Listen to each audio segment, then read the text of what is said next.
The glass shattered against the marble floor at exactly 11:47 on Christmas Eve, and every single person in the room stopped breathing. It was not the sound of the glass that silenced them. It was what caused it. Elena Vasquez stood in the center of the most dangerous room in the city. Her tray still extended in front of her, her eyes steady and unflinching, and she had just done the one thing no one, not even the men with guns holstered beneath their dinner jackets, had ever dared to do in this restaurant. She had touched Dmitry Volkov's children without his permission. The twins were 7 years old. A boy and a girl, dressed in matching dark coats trimmed with white fur, seated at the far end of the long table like two small ghosts at a feast meant for wolves. Their names were Sasha and Mila. They did not speak, not because they were frightened, not because they had been told to stay silent, but because they could not hear the world the way everyone else could, and so they had learned to live inside it differently, watching everything, feeling everything, trusting almost no one. The boy, Sasha, had knocked his glass from the table edge while reaching for the bread basket. He had not heard it fall. He had only felt the cold splash of water on his shoes and looked down with the calm, unsurprised expression of a child who had learned long ago that accidents happen in silence. And Elena, who had been passing their table with a tray of champagne flutes, had done something no one else in this room had thought to do.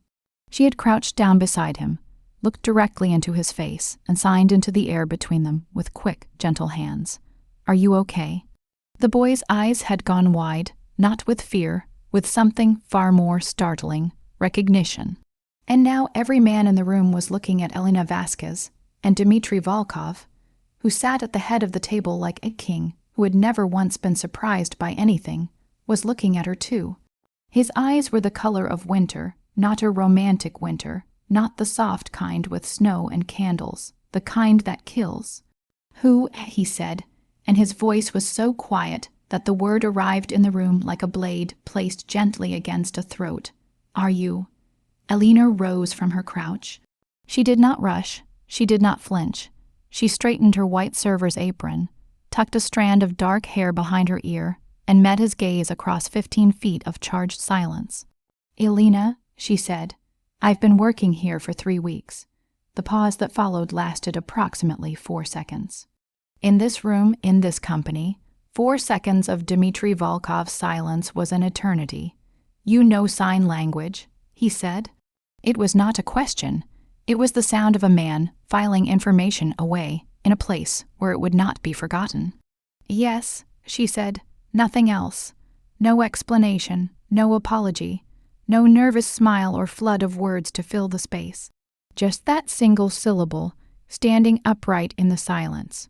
One of the men to Volkov's right, broad-shouldered, with a scar cutting through his left eyebrow, shifted in his seat and reached almost imperceptibly toward his jacket. Volkov raised one finger. The man went still. "Bring the children their food," Volkov said to Elena. His eyes hadn't moved from her face. "Then go back to your station and do not approach this table again." "Of course," Elena said. She turned to collect the children's plates from the serving cart, and as she set Mila's plate gently in front of her, the little girl reached out and touched Elena's wrist. Just briefly, a butterfly landing and lifting. Elena looked at her. Mila's dark eyes, the same winter color as her father's, but warmer somehow, lit from within, searched Elena's face with a seriousness that belonged to someone much older. Then Mila signed, small and careful, "You know our language." Elena signed back, equally small, equally careful, keeping her hands low so as not to draw more attention. "A little." Enough. Mila's mouth curved at one corner, not quite a smile, something quieter than a smile, something that felt more important. Elena moved away from the table. She did not look back at Dmitry Volkov as she walked toward the kitchen. She did not need to. She could feel his gaze on her back like a hand pressed flat between her shoulder blades, not violent, not threatening, but present, aware, watchful in a way that was different from how it had been 60 seconds ago. That was the night everything began. The restaurant was called Nocturne, and it sat on the 43rd floor of a glass tower in the financial district, and it was the kind of place where ordinary people did not eat.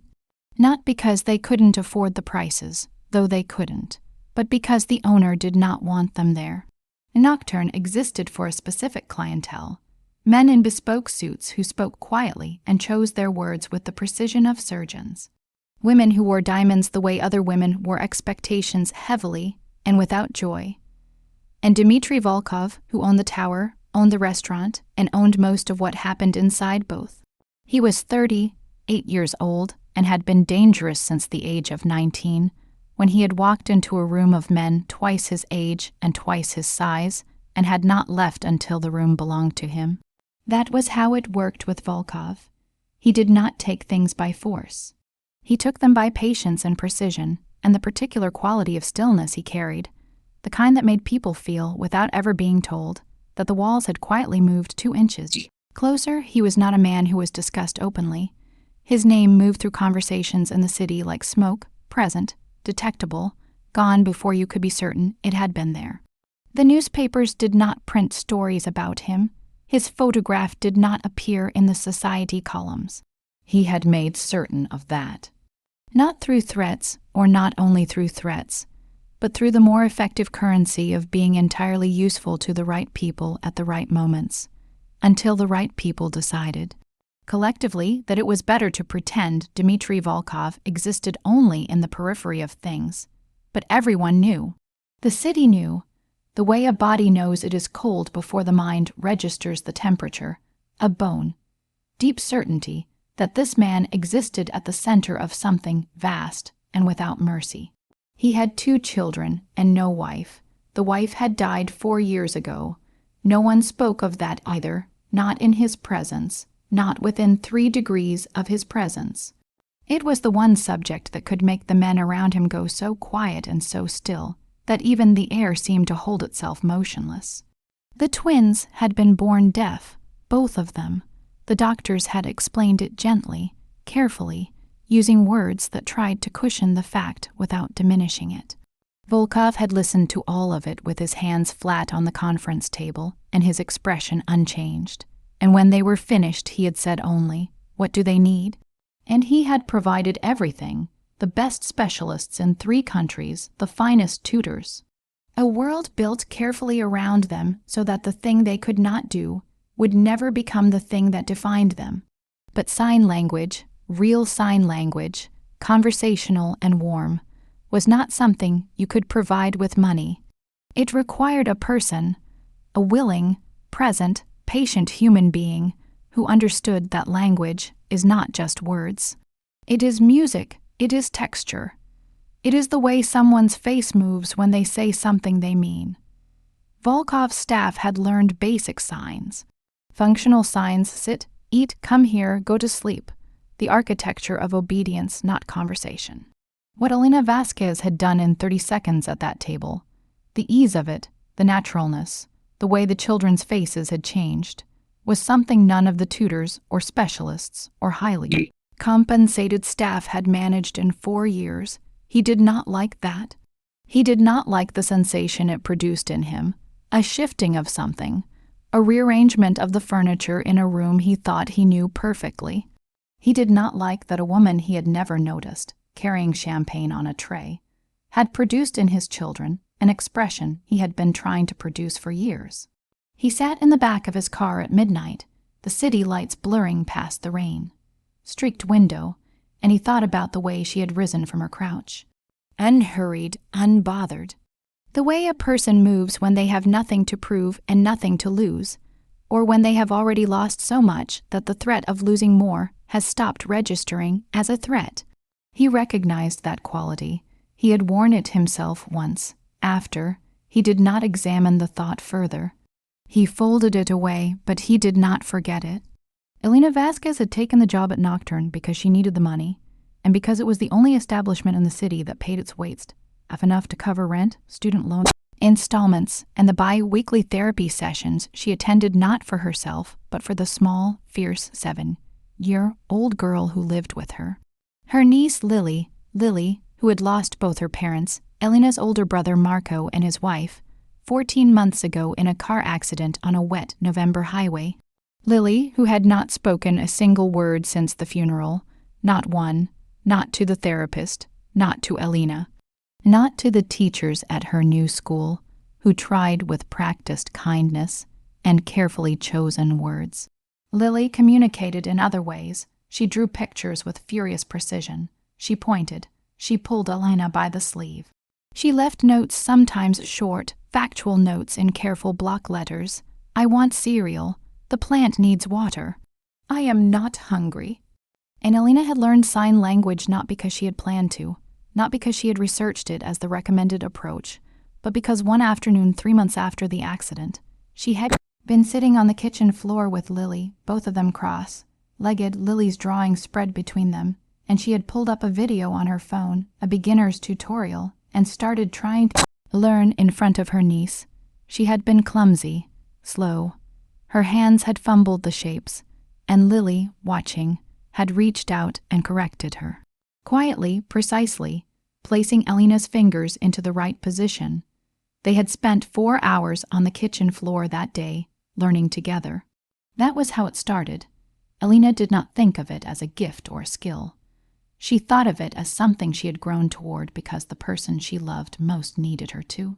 The way a plant grows toward a window, not a decision exactly, more like a direction. She was 29 years old. She had a degree in literature. She had never used professionally. She had worked as a teacher's assistant, a bookseller, a dog walker, a tutor, a barista, and now a waitress in the most expensive restaurant in the city. And she carried all of it, the dead brother, the silent child, the accumulation of part-time lives with the particular quietness of someone who has understood that collapsing is a luxury she cannot currently afford. She did not tell anyone at Nocturne about Lily. She did not tell anyone at Nocturne much of anything. She came in, she worked, she went home. The other servers were polished and pretty and accustomed to the world of wealth they served. They gossiped about the clients in the kitchen with the ease of people who believed themselves safely invisible. Elena mostly listened. She heard enough in those 3 weeks to understand exactly who Dmitry Volkov was. Not the whole picture. You didn't get the whole picture of a man like that from kitchen gossip, but the outline, the shape of the shadow. She was not afraid of him, precisely. She was cautious of him, the way you are cautious of a deep body of water, not because you intend to fall in, but because you understand what it would mean if you did. She had not expected to interact with him at all. She had been specifically assigned to the east section of the floor, well away from the private tables at the north end where Volkov and his men sat. But the head server had called in sick that evening, and the replacement had made a mistake with the seating chart, and Elena had been rerouted with a tray of champagne at exactly the wrong, perhaps the right moment. She had seen the boy's glass fall. She had seen him look down at his wet shoes. She had seen no one else move. She had not thought about it. She had simply crouched down, that was all. That was the whole of it. She had not known, when she rose from that crouch and looked across the room into the winter, colored eyes of Dmitry Volkov, that something in her life had just changed direction. She found out 3 days later when she arrived for her shift, and the manager pulled her aside with the expression of a man who was not entirely sure whether he was delivering good news or a summons to something he couldn't name. Mr. Volkov, he said carefully, has requested that you be transferred to his private section permanently, full-time. You'll be his children's dedicated server for all their visits. A pause. He pays an additional stipend directly. Elena looked at him for a moment. Did he say why? She asked. The manager's mouth opened slightly, then closed. It was evident that no one, in his experience, had ever asked why when Dmitry Volkov made a decision. No, he said. Elena thought about Lily's rent, about the therapy appointments, about the way Sasha's face had changed when she signed to him, that sudden interior lighting, the look of a child who had been sitting in a room with no windows and had just seen a door. All right, she said. The first time she worked the private section alone, Volkov was not there. The twins arrived with 2 bodyguards and a young woman who appeared to be their nanny, anxious, welled, rest, and communicating with the children in the rigid, effortful way of someone who had memorized a handful of signs without understanding the grammar underneath them. Sasha sat with his arms folded, his expression the closed door face of a child who has learned to stop expecting much from adults. Mila was drawing in a small sketchbook, her dark head bent low over the page. Elena approached the table slowly, making sure both children could see her before she was upon them. A thing she had learned with Lily, that the particular startling quality of a world that arrived without sound required you to announce yourself with visibility rather than noise. She signed, "Good evening." "I'm Elena. I'll be taking care of you tonight. Are you hungry?" Sasha unfolded his arms. He studied her with the particular evaluating gaze of a 7-year-old who has been disappointed enough times to have developed a system for assessing trustworthiness. He signed back, slowly and with great deliberateness, as if testing whether she would actually understand. "Can you bring me something that isn't on the menu?"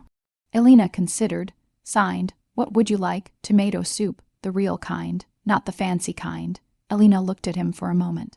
Then she smiled genuinely, without the professional quality she kept on her face for the rest of the room, and signed, "I'll ask." Mila had looked up from her sketchbook during this exchange. She watched Elena's face with those deep, serious eyes. Then she held up her sketchbook. She had drawn, in the last few minutes, a small figure of a woman crouching down beside a chair. Elena recognized the moment. Christmas Eve, 3 days ago, she felt something in her chest pull sideways. She looked at Mila and signed, "That's a beautiful drawing." Mila looked at it, then back at Elena. She signed something Elena had to work at for a moment. The construction was complex for a child her age, and when she understood it, she went very still. Mila had signed, "You were the first person who talked to us like we were regular." Elena stood at that table for 5 seconds without moving. Then she signed back, carefully, making sure every shape was right. "You are regular. You're also extraordinary." "Those things can both be true." Mila stared at her hands. Then she turned back to her sketchbook and began drawing again. But her posture had changed. Something in her shoulders had dropped, released, like a held breath finally let go. It was at exactly that moment that Elena heard the room change. It was not a sound exactly. It was more like a shift in atmospheric pressure. The way the air in a room rearranges itself around a gravitational center. She turned. Dmitry Volkov was standing at the entrance to the private section, still in his overcoat, one hand in his pocket. He was looking at his daughter's shoulders. Then he looked at Elena. She met his gaze directly, the way she always did. She could not tell, had never been able to tell, what moved behind those eyes. It was like trying to read weather through soundproof glass. He walked to the table. He sat down. He did not greet her. He signed something to the twins, brief, functional. "I'm here, are you well?" Both children nodded. Then Sasha signed back immediately and with evident enthusiasm. "She knows sign language."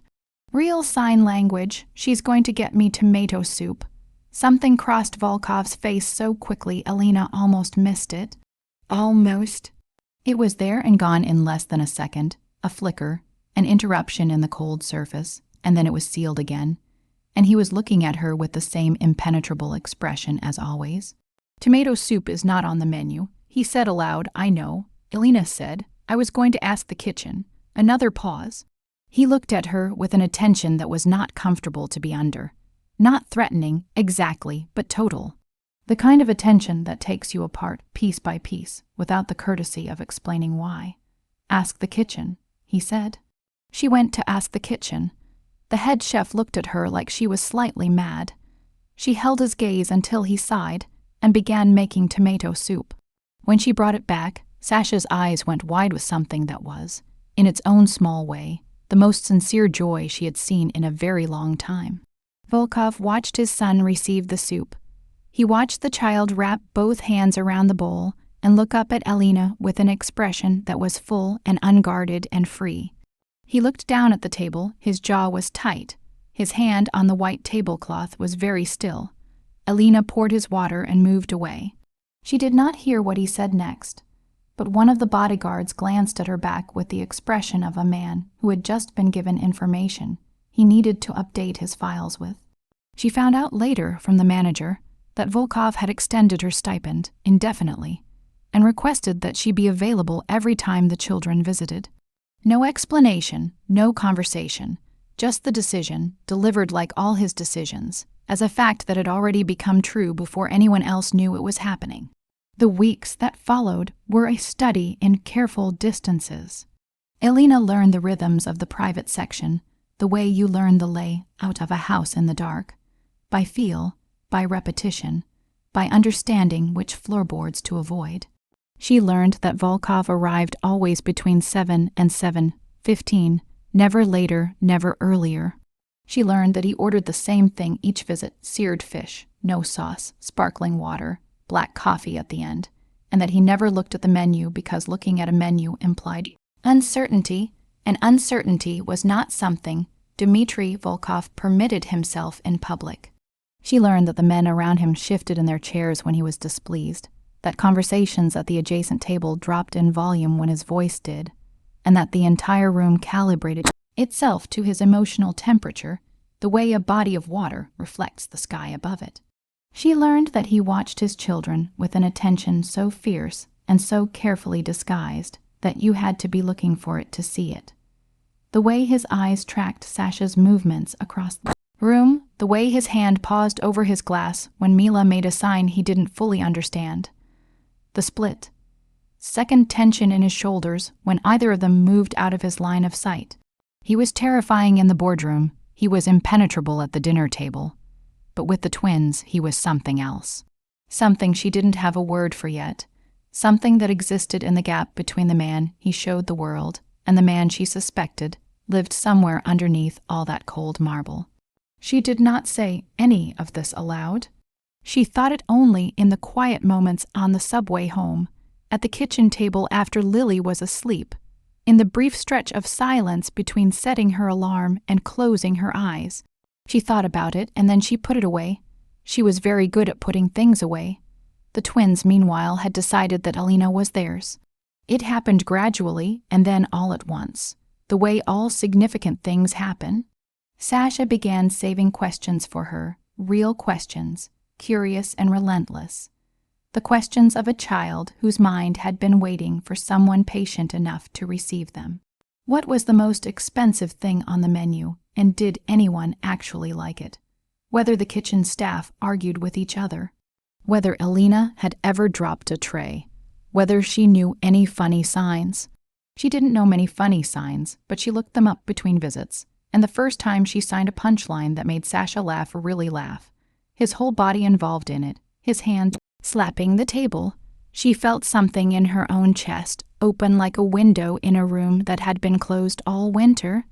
Mila was different, quieter, more interior, more watchful.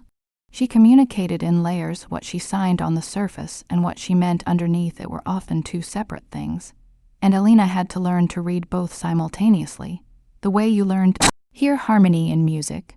Mila brought her sketchbook every visit now, and sometimes showed Alina the pages without comment, requiring only that Alina look. Really look, not the polite, quick glance of an adult performing interest, but the real sustained attention that meant, I see what you made. I understand it mattered. Alina always looked. She had learned that particular form of attention from Lily, who required the same thing and knew immediately when she wasn't getting it. One evening in the second week, Mila opened her sketchbook to a page she hadn't shown anyone and held it up for Alina. It was a drawing of two figures, a woman and a small girl, sitting on a floor surrounded by pieces of paper. The woman's hands were making a shape in the air. The girl was watching the hands. Alina looked at the drawing for a long time. Then she looked at Mila. Who is the girl? She signed. Mila looked at her steadily, signed, Someone you love. Alina's breath caught so quietly that no one in the room would have noticed. She held Mila's gaze for a moment, and she thought about Lily at home with the neighbor who sat with her on evenings like this, drawing her meticulous pictures and leaving her small factual notes, and carrying her enormous silence everywhere she went. Yes, Elena signed back, someone I love very much. Mila nodded as if this confirmed something she had already known and turned back to her sketchbook. It was Volkov who interrupted them. He had been watching from across the table. Elena became aware of it, the way you become aware of sunlight shifting, a change in the quality of what touched your skin. She looked up and found his eyes already on her. "Sit down," he said. She looked at him. The table was set for 8. 4 of those seats were currently empty. "I beg your pardon." His expression did not change, but something in it became fractionally more focused, as though a lens had been adjusted by a single degree. "My children like you," he said, as if this were a mildly irritating geological fact. "Sit down. I have questions." Elena considered him for a moment. Then she pulled out a chair and sat. The nearest bodyguard blinked. Across the room, the manager made a small sound like a man watching someone walk casually onto thin ice.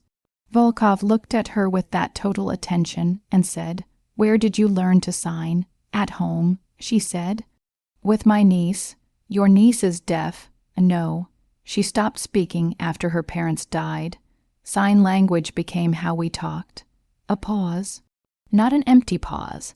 A pause that was doing something, receiving information, processing it, deciding what weight to assign it. "How long ago?" he said. 14 months. "How old is she?" 7. Something in the air between them shifted almost imperceptibly.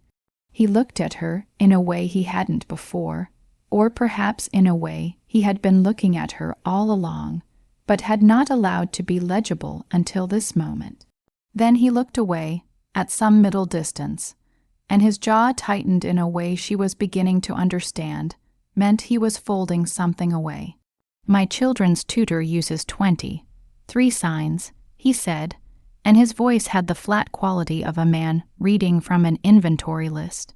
"Functional signs, navigation signs, they cannot have a real conversation with a single adult in their lives." Elena said nothing. She knew that tone. It was not a complaint. It was not a confidence. It was the sound of a man stating a fact he had been carrying alone long enough that it had developed weight. "They can with you," he said. "Yes. I want to understand why that is and whether it can be replicated." She looked at him. "It can't be replicated," she said. "Not the way you mean. You can't train someone to care. People learn sign language with their hands. The children know the difference between hands that mean it and hands that don't." Another pause. His eyes came back to her face. "You think my staff doesn't mean it," he said, not an accusation, a statement being tested. "I think your staff is competent and afraid of getting things wrong," she said. "Children feel that. It makes the language stiff. Sasha and Mila aren't looking for correct signs. They're looking for someone who wants to be in the conversation." Volkov was quiet for long enough that Elena became aware of every other sound in the room. The soft percussion of cutlery, the low conversation at the neighboring table, the distant sound of City 40, 3 floors below them. "You're very direct," he said finally. His tone gave nothing away about whether this was an observation or a verdict. "You asked direct questions," she said. The corner of his mouth moved. It was not a smile, she was certain of that. She would not have called it a smile, but it was something. "A flicker, a fault line in the surface. So I did," he said. He picked up his coffee cup. The conversation was over. She understood this not because he dismissed her, but because he simply returned his attention to the room around him. And the subtraction of his focus was as definitive as a door being closed. She stood, replaced the chair, and went back to her station. Her hands were steady. Her breathing was steady. She was very practiced at steadiness. But something had changed in the geometry of the room, and she felt it the entire rest of the evening. A new awareness, a recalibration, as though 2 pieces of furniture had been moved 2 inches from where they'd always stood, and the room was technically the same but felt different to walk through. She did not let herself think about why. The thing about Dmitry Volkov was that he did not ask for anything twice. He decided what he wanted, he acquired it, and he maintained it with the kind of steady, dispassionate attention that powerful men gave to their assets. This was how he ran his businesses. This was how he ran his household. This was how he had survived 20 years in a world that had tried, on many specific occasions, to end him. He did not form attachments, he formed arrangements. Arrangements were reliable, arrangements had terms. Arrangements did not leave in November on wet highways and take everything with them. He had understood this about himself with perfect clarity for 4 years, and he had arranged his life accordingly, and it had been not good, exactly, not the word he would have chosen, but functional, livable, the correct temperature for a man who had decided that a certain kind of warmth was too expensive to maintain. The children complicated this as children complicate everything. He could not be dispassionate about the children. He had tried in the early months after Vera died to manage them at the same clinical distance he managed everything else, to provide for them thoroughly, efficiently, and from behind the glass of his self-containment. It had not worked. They had looked at him with their mother's eyes in their father's faces, and something in him had refused to retreat behind glass when they did that. So he loved them. He loved them in the rigid, terrified, "Don't let me break." This way of a man handling something irreplaceable with hands that were accustomed only to force. He did not know if he was doing it correctly. He had no one to ask. The question itself felt like an exposure he couldn't afford. He had noticed Elena Vasquez on Christmas Eve not because of the sign language, or not only because of the sign language.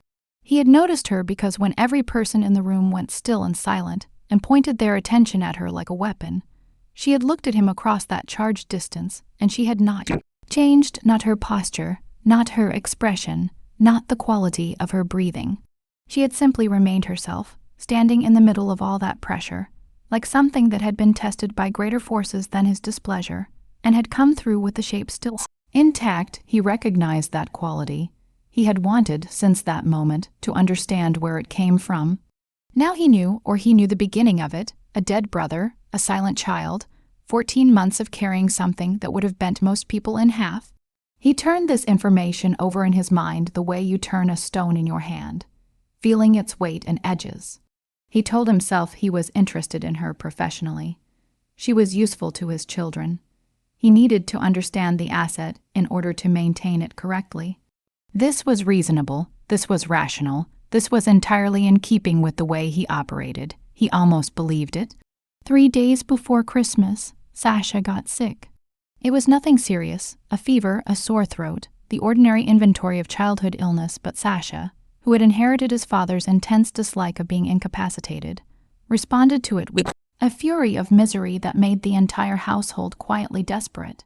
He refused food, he refused medicine. He lay in his enormous bed in his dark room and communicated his displeasure in rapid, emphatic signs that the nanny couldn't follow and the housekeeper misread entirely. And the situation degraded by increments until Volkov stood in the doorway of his son's room at 9 in the evening and looked at the tableau of mutual helplessness before him and made a decision. He called the restaurant. The manager answered. He passed the phone to Alina. "My son is ill," Volkov said without preamble. "He won't eat. He's upset, and I can't." A pause, not a natural pause, a pause that cost him something. "My staff cannot communicate with him adequately. I need you to come." Elena was standing in the server station, still in her work apron, about to begin her shift. "To your home," she said. Not a question, an orientation. She was locating herself in this sentence. Yes, she thought of Lily at home with the neighbor. She thought of the 7-year-old boy in a dark room, sick and furious and unable to make himself understood to any of the adults surrounding him. And she thought how exactly she knew what that felt like from the other side of it, the desperate inadequacy, the terrible helplessness of reaching towards someone you loved across a gap you couldn't close. "Give me an hour," she said. The address he gave her was in the part of the city where the buildings had names instead of numbers. The car he sent, because of course he sent a car, arrived at the restaurant in 11 minutes, and Elena sat in the back of it and looked out at the rain, wet city, and told herself, firmly and with full conviction, that this was a professional obligation and nothing more. She almost believed that too. The apartment was on the top 2 floors of a building that looked, from the outside, like restrained wealth, nothing ostentatious, nothing that announced itself, simply the particular solidity of something built to last longer than the people who built it. Inside, it was warmer than she'd expected. Not warm, exactly, the ceilings were too high and the materials too cold for warmth, but there were books everywhere, actual books with cracked spines and paper bookmarks, and the children's drawings were framed on the walls of the hallway leading to the upper floor. And the framed drawings, the crooked ones and the careful ones, and the one that was clearly just a 7-year-old enthusiastic scrawl, undid something in Elena's chest that she had been holding tightly together. She was taken to Sasha's room by a housekeeper who communicated with her in rapid, anxious whispers. Sasha was lying in the center of his bed, his dark hair damp with sweat, his arms crossed over his chest with his father's precise stubbornness.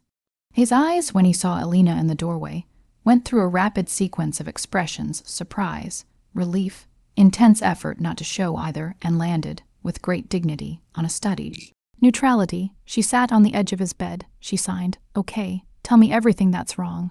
Don't leave anything out." He stared at her for a moment. Then the neutrality cracked, and he began signing very fast. A rush of complaints and miseries and indignations that Elena followed with effort and deep concentration, nodding where it was needed, her face showing exactly the serious attention he required. She sat with him for 40 minutes. She signed until her hands ached.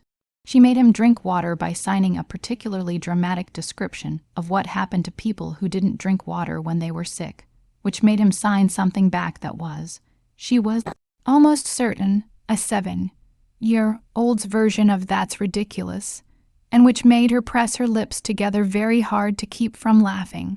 She got him to eat half a bowl of soup. When he finally fell asleep, still partially sitting up, one hand loosely curled on the blanket, she sat still for a moment and looked at him in the blue dark of the room, the particular peaceful defenselessness of a sleeping child, the way the fierceness left his face when sleep took it. And what was left was just a little boy, just a small person navigating an enormous world with tools that were still being made. She stood carefully and turned and found Volkov in the doorway. He had taken off his jacket. The sleeves of his dark shirt were folded to the elbows.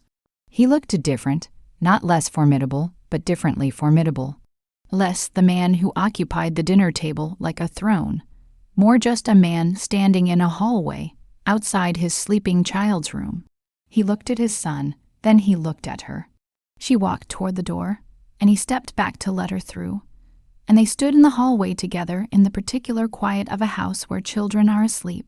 "Thank you," he said. His voice was very low.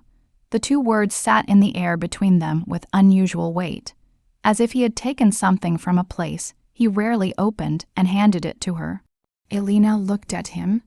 In the hallway light, his face was in partial shadow, and she could see in the lines of it something she hadn't expected to find: not coldness, not the sealed and impenetrable surface she had catalogued over weeks, but exhaustion, genuine bone, deep exhaustion, the exhaustion of a man who had been holding something enormous for a very long time, alone, in the dark.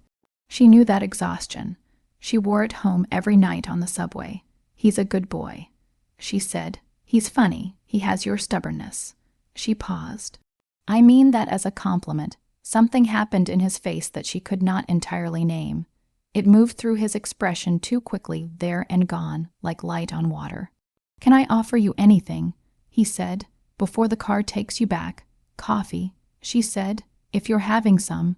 He looked at her for a half-second that felt longer than it was. "I'm having some," he said. They went downstairs. They sat in the kitchen, not the formal dining room, not the sleek living space with its architectural furniture and its careful lighting. The kitchen? Elena wasn't sure if this was intentional or simply where he had been when she came downstairs, but she noticed it, the choice of it, or the accident of it, because kitchens were honest rooms. Kitchens didn't perform. They just existed, functional and warm, and you couldn't maintain a certain kind of distance in a kitchen the way you could in a room designed for it. The coffee was already made.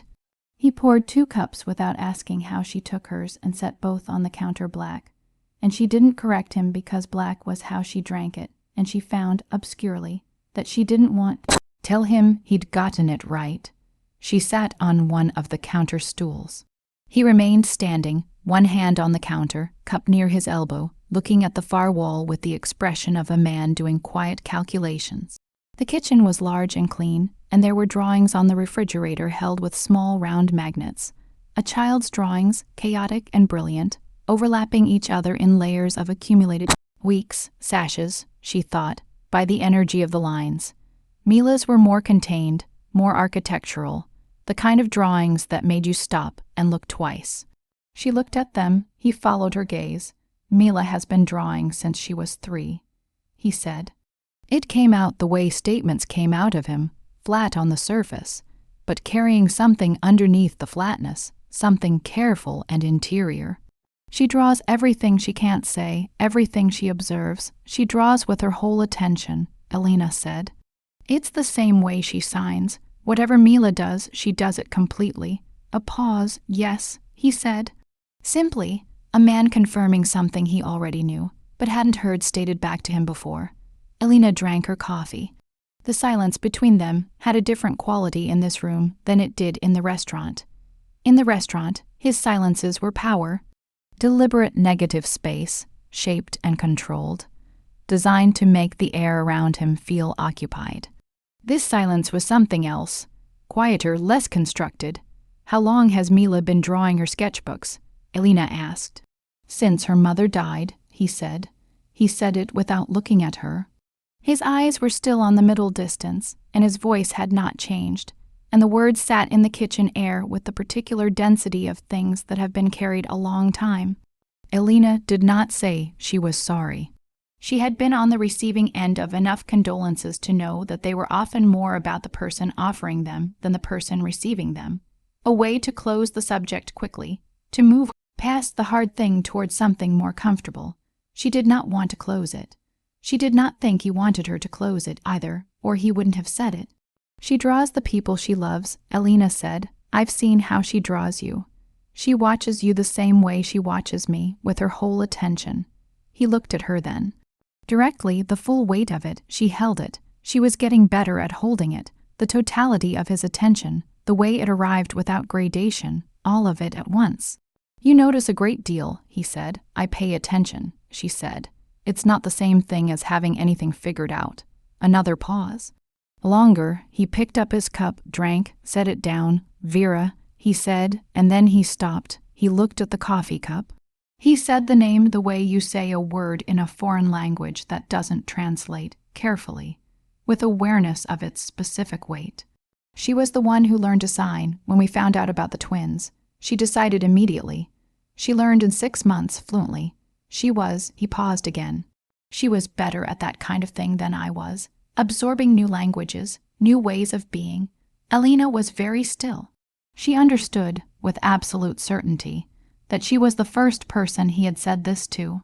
Not because it was secret exactly, but because he was not a man who said things like this. And the fact that he was saying it now, in the kitchen, over coffee, to a woman he had known for less than a month was something she didn't have a category for yet. And after, he said, I tried to learn. I have a functional vocabulary, enough to manage, not enough to, he stopped. Set the cup down with a precision that suggested he was giving his hands something careful to do. Not enough. You could learn more, she said quietly. Not a suggestion, not a challenge, just a statement of available fact. He looked at her. I am aware of that, he said. Then why haven't you? The question landed in the silence. She watched it land. She watched something cross his face, not anger, not offense, but something that was close to exposure. The look of a man who has been asked the right question at the wrong time, and doesn't have the defense of a prepared answer. He didn't respond immediately. The refrigerator hummed. From somewhere upstairs came the small sounds of a sleeping house, a settling floorboard, the distant sound of wind against a high window. Because, he said finally, and his voice was different, lower, more interior. When Vera died, I could manage the practical things, the arrangements, the staff, the children's schedules and appointments. I could manage all of it. A pause that was carrying something heavy. But the signing, her signing was hers. It was the way she talked to them, her hands, her face when she did it. And if he stopped. His jaw tightened. He looked at the counter. He didn't finish the sentence. He didn't need to. Elena understood. She understood it in her sternum, the specific way you understand something that maps exactly to your own interior landscape. She had not taught Lily to write after Marco died, even though Lily's handwriting had looked like her brother's, the same slight left, leaning tilt, the same oversized capital letters. She had bought Lily a tablet with a stylus instead, and she had told herself it was because typing was more practical. But the real reason was that she hadn't been able to watch Lily's hand form those letters without feeling the shape of her brother's absence in every stroke. She didn't say any of this. Some understandings don't need to be spoken to be complete. The children have her eyes, Elena said instead. Gently, carefully, the way you set something fragile down. His jaw tightened for a moment, then released. Yes, he said, they do. The kitchen was very quiet. She finished her coffee. He refilled her cup without asking. She let him. They sat in the kitchen for another 20 minutes, and the conversation moved to other things, careful, peripheral things. The way you walk around the edge of something significant and let it be there without standing directly on it. He asked about the restaurant. She described the politics of the kitchen in terms that made the corner of his mouth move again, that same almost thing, that fault line. She asked, on an impulse she didn't examine too closely, whether Mila's drawings were all in the sketchbooks or whether any were framed. He took her, without a word, down the hall to a room that was clearly Mila's studio, a spare room converted entirely to the purpose, with low tables and good lighting and every surface accessible to small hands. The walls were hung with drawings, framed carefully, as though in a gallery. Some were months old, slightly faded. Some were recent. Elena walked slowly along the wall, looking at each one. They were extraordinary. Not in the way people said children's art was extraordinary, which usually meant charming and sweet. These were extraordinary in the way that meant something compositionally precise, emotionally exact, full of the kind of seeing that most people lost somewhere around the age of 10, when the learned world began to overwrite the observed one. She stopped in front of one near the end of the wall. It was a drawing of a man sitting in a large chair. The man was very still, very upright, very alone in the center of the frame. But his hands, which rested on the arms of the chair, were drawn larger than everything else, disproportionately large, as if they were the most important thing about him, as if the whole drawing existed to look at his hands, and the hands were open, palms up, not clenched, not commanding, not in control. Just open, as if waiting for something to be placed in them. She stood in front of it for a long time. Then she looked at Volkov, who was standing slightly behind her, and she found that he was looking at the drawing too. Not at her, at the drawing, and his expression was the most unguarded thing she had ever seen on his face. She looked back at the drawing. She didn't say anything, neither did he. They stood together in Mila's studio, in the silence of a house where children were sleeping, and the drawing held the space between them like a sentence that neither of them had said. She left at midnight. In the car on the way home, she sat with her hands in her lap and her eyes on the blurred city outside, and she dismantled, carefully and systematically, everything she was feeling. It was not difficult. She was practiced at this. She had been dismantling inappropriate feelings for 4 years. Inappropriate grief, inappropriate anger, inappropriate longing for a life that had gone sideways in ways she hadn't planned for. She was very good at identifying an emotion, acknowledging its existence with the same calm detachment of a surgeon noting a complication, and setting it aside. She identified what she was feeling now and set it aside. It stayed set aside until she got home, paid the neighbor, checked that Lily was asleep, and stood at the kitchen sink, drinking a glass of water in the dark. Then it came back, quietly, persistently. The way things you set aside don't stay set aside when you stop moving long enough to be still. She stood at the sink and looked at the dark window above it, which showed her nothing but the reflection of the kitchen light and her own face looking back at her. And she told herself with great firmness that she was a waitress in his restaurant and a communication aid for his children, and that these were the boundaries of what existed between them, and that they were clear and appropriate. And she was going to keep them that way. She was very firm about this. She was almost entirely unconvinced. Christmas Eve arrived with snow. Not the soft, cinematic snow of greeting cards, real urban snow, gray, edged and determined, piling on windowsills and making the city sounds muffled and interior.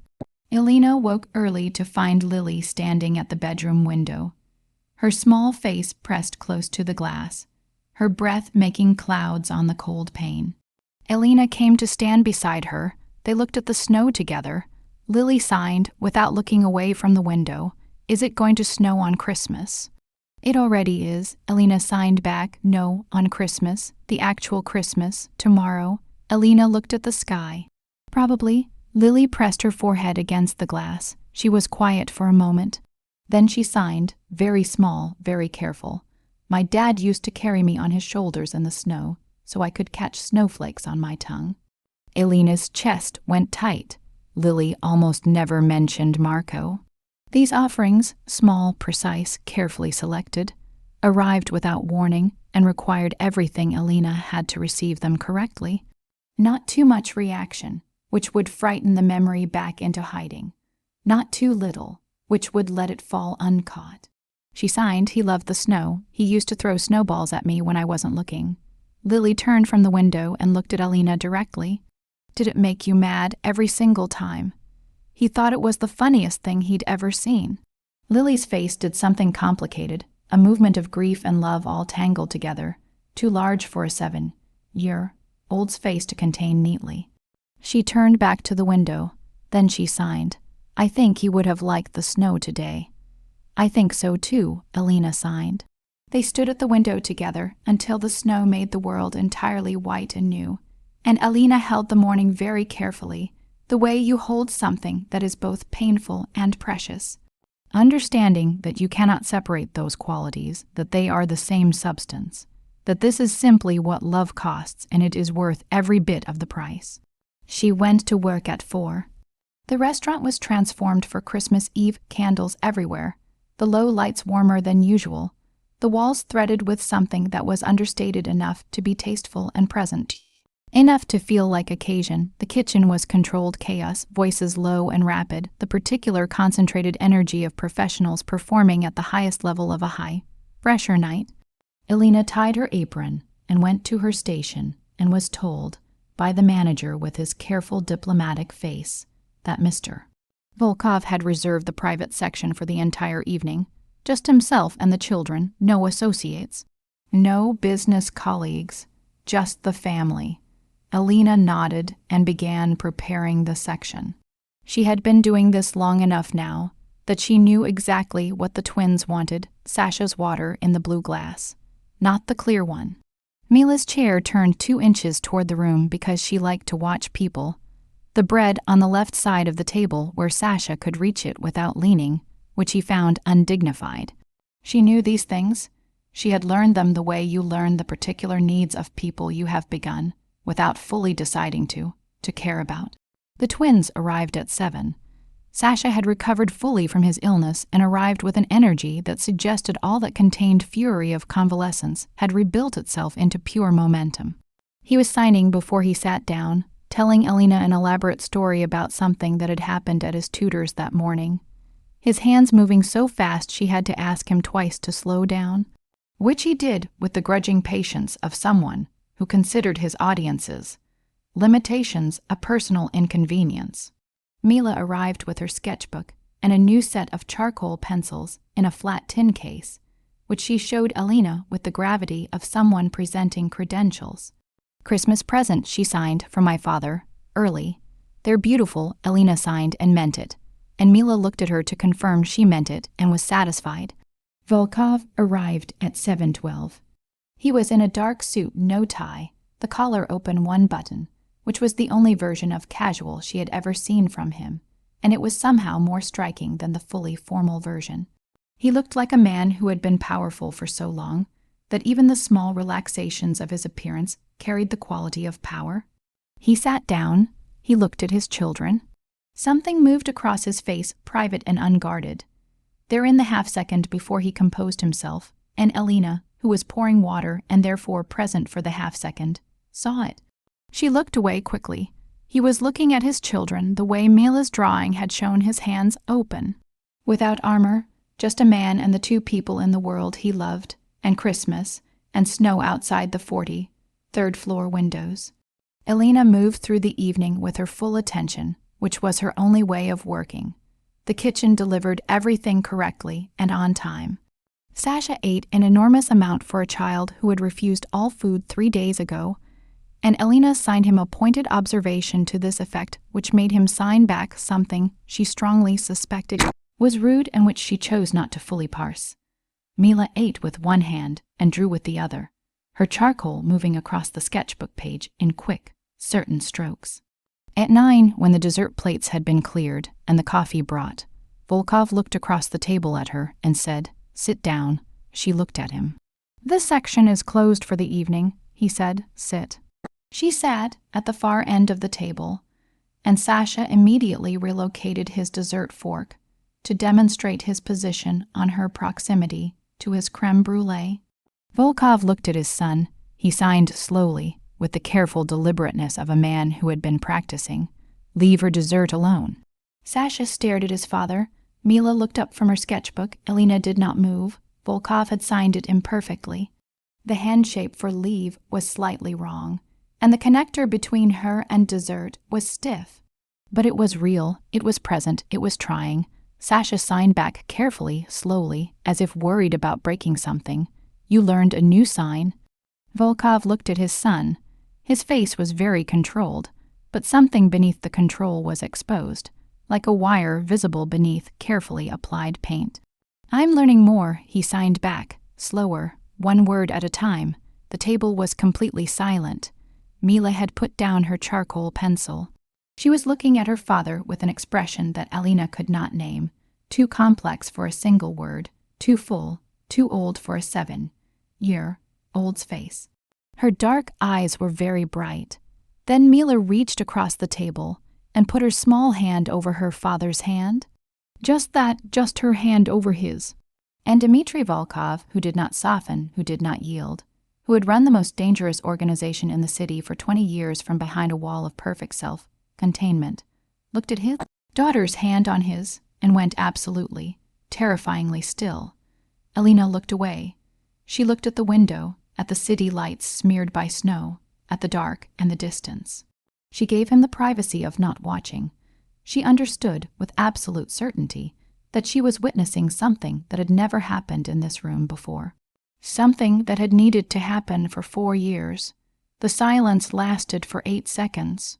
Then Sasha, constitutionally unable to tolerate emotional weight without doing something about it, signed to Elena, "Can I have more crème brûlée?" Elena pressed her lips together very hard. She looked at Volkov for permission. He was looking at her. His eyes were different. She didn't have the vocabulary for what was different about them. She only knew that the winter in them had shifted, that something had moved beneath the surface, that the man who had looked at her across a room full of silent people on Christmas Eve and said, "Who are you?" in a voice like a blade was, right now, in this moment, just a man who had let his daughter hold his hand. "Yes," he said, "more crème brûlée." Elena went to get it. In the kitchen, she stood at the pass for a moment with her hands flat on the cool steel surface and breathed.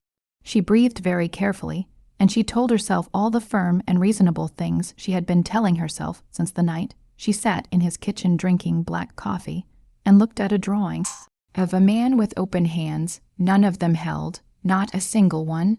She carried the crème brûlée back to the table and set it in front of Sasha with a precision that suggested her hands knew what to do even when the rest of her was elsewhere. Sasha examined it with the seriousness of a professional assessor. Then he signed, "The crust is better this time." He paused. "Don't tell the chef I said that. He'll get proud." Elena signed back, "Your secret is completely safe." Sasha nodded, satisfied, and applied himself to the dessert with focused intensity. Mila had returned to her sketchbook. Her charcoal was moving again, quick strokes, certain lines, the particular absorption of a child who has processed something significant and is now translating it into the only language that feels large enough to hold it. Volkov was watching Alina, not the way he usually watched her, the measuring, cataloging attention of a man filing information. This was different. This was the watching of a man who had just had something shift beneath his feet and was trying to determine whether the ground was still solid. She met his eyes briefly and looked away. She refilled his coffee.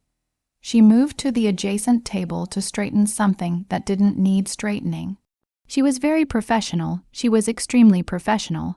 She was the most professional person currently on the 43rd floor of this building. At 10:15, the twins began to show the particular edges of tired children, trying not to appear tired. Sasha's signs becoming slightly imprecise. Mila's charcoal stroke slowing. Volkov noticed before Alina did. He stood, and the act of him standing reorganized the entire section around him. Every person and object subtly reorienting toward his gravity. He signed to the children, "Time to go." Sasha signed back without looking up from the last of his dessert. 5 more minutes. Volkov looked at his son. He signed slowly but with absolute clarity. No, Sasha looked up. He studied his father's face. Then he signed, with the careful testing quality of a child probing for new information. "Did Alina teach you that sign too?" Volkov's expression did not change. "I'm learning on my own." Sasha absorbed this. He looked at Alina. He looked back at his father. Something was happening in his 7-year-old mind that Alina could almost see, pieces arranging themselves, patterns being recognized, the particular intelligence of a child who observes everything and understands more than the adults around him believe. He signed nothing further. He picked up his coat. Mila closed her sketchbook. Before she stood, she turned it to the last page she had worked on and held it up for Alina to see. Alina looked. Mila had drawn the table, the candles, the glasses, the scattered plates, Sasha on one side with his dessert, her father at the head, one hand visible on the white cloth, and at the far end of the table, slightly apart from the family geometry, but unmistakably present in it, a figure Alina recognized as herself. Not outside the frame, not serving, not standing at the periphery with a tray, sitting at the table. Part of the composition. Alina looked at the drawing for a long time. Then she looked at Mila. Mila signed, small and private, her hands held low so only Alina could see. "This is what it looks like from where I sit."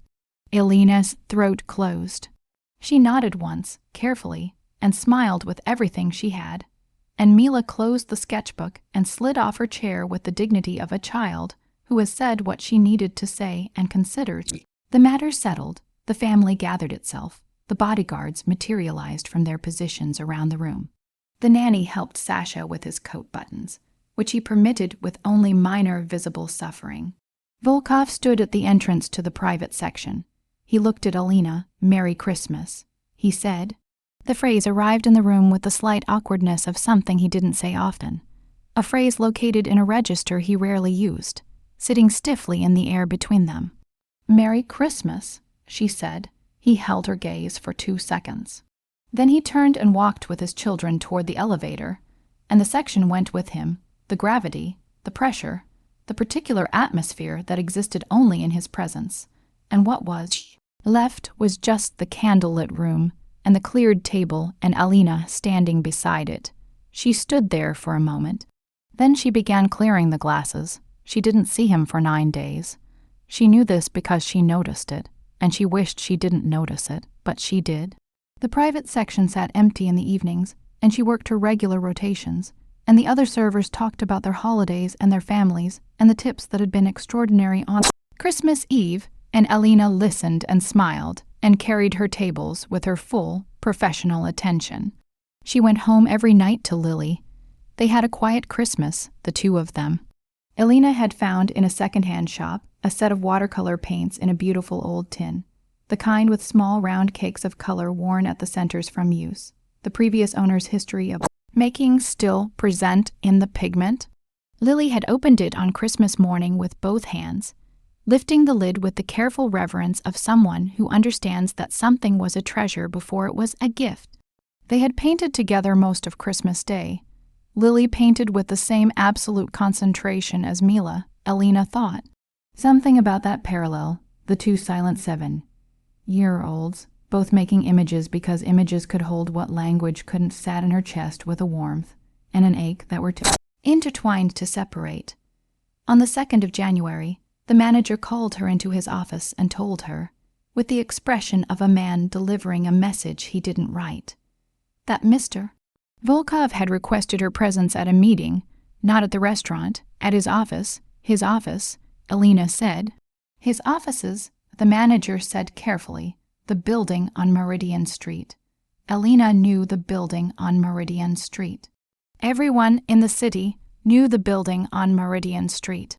It was 40 floors of dark glass that absorbed light rather than reflecting it, and it sat on its block with the same quality as its owner, still contained, radiating a kind of gravitational force that made you walk slightly faster past it. She went the next morning. The lobby was all dark stone and recessed light, and the kind of quiet that suggested the building itself was listening. She gave her name at the desk and was taken by a young man with a perfectly blank face up to the 32nd floor, into a corridor with carpet so thick it swallowed the sound of footsteps entirely, and into a waiting area where she sat for 4 minutes and 11 seconds. She counted. The office was large and spare.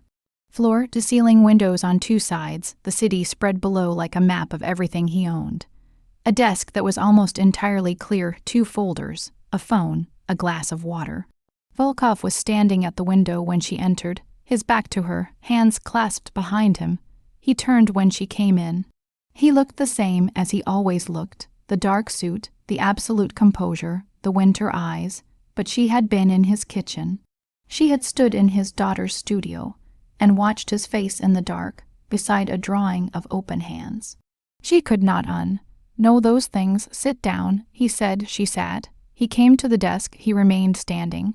She had the distinct impression this was deliberate, maintaining the architecture of professional distance, reinstating the geometry that had softened in the kitchen and the studio and candlelit restaurant on Christmas Eve. She let him have it. She understood the need for it. I want to make a proposal, he said. All right, she said. The children need a consistent sign language tutor, someone qualified, patient, and available on a regular schedule. They have had 3 tutors in 2 years, all adequate, none of them. He paused, selected his word with care. Effective, she repeated. You have seen what happens when the children communicate with someone who speaks their language naturally, with interest, with another pause. Briefer. Care. Alina said nothing. She waited. I want to offer you a position, he said.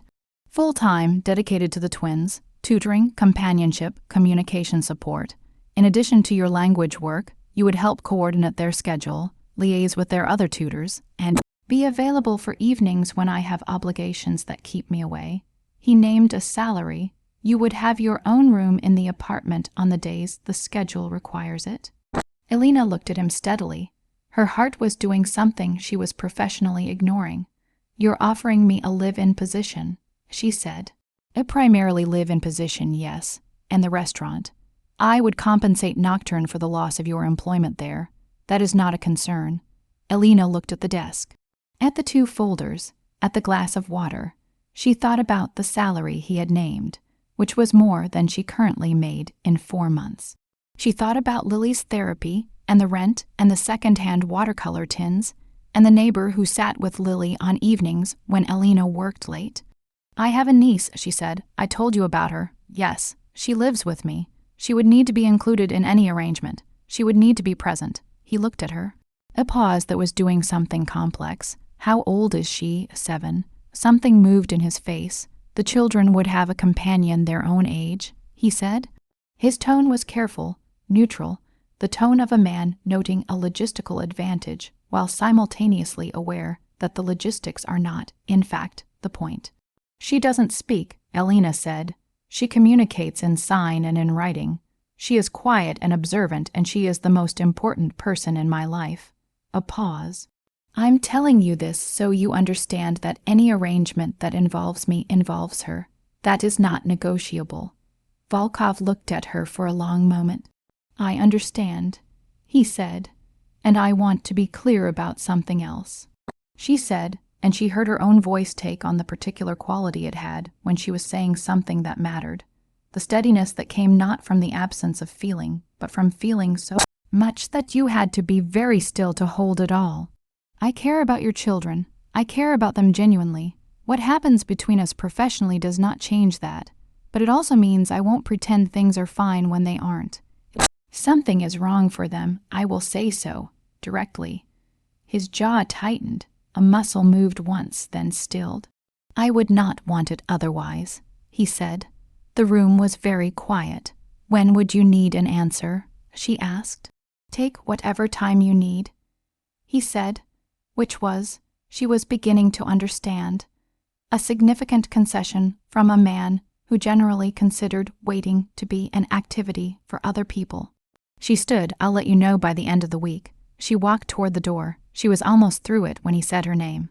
"Not Ms. Vasquez, not the waitress, not you. Elena." She turned. He was still standing behind the desk. His hands were at his sides.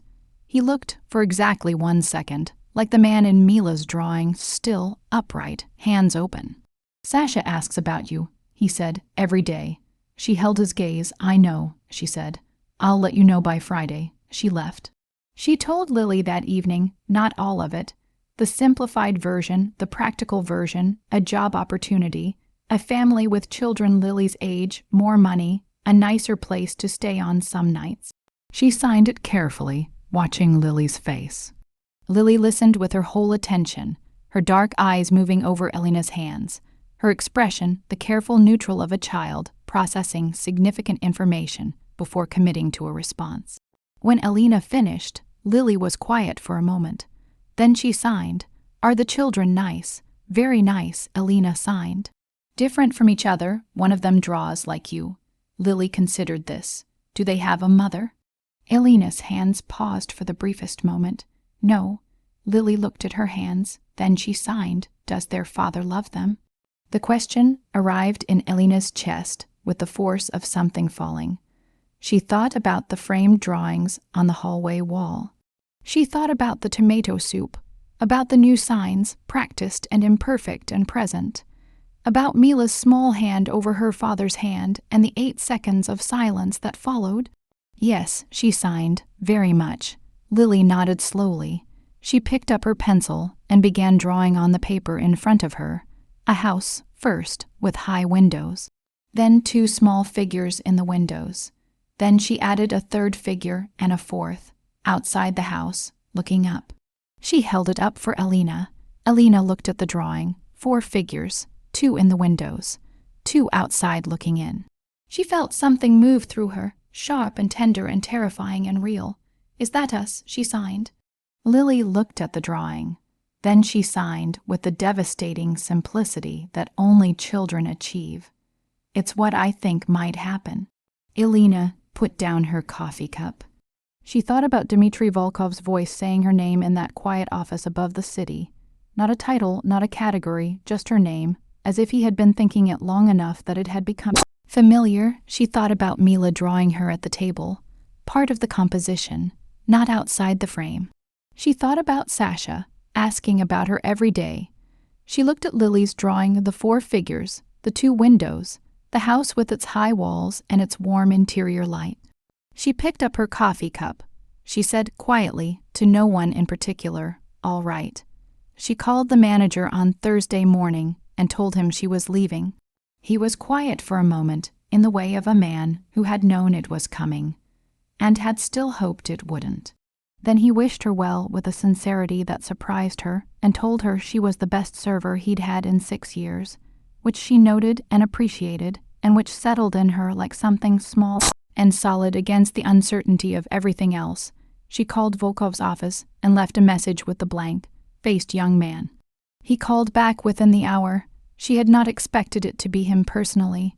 She had expected the blank-faced young man, or perhaps the scary one with the scar through his eyebrow. "You've decided," he said when she answered. "Yes," she said, "I'll take the position."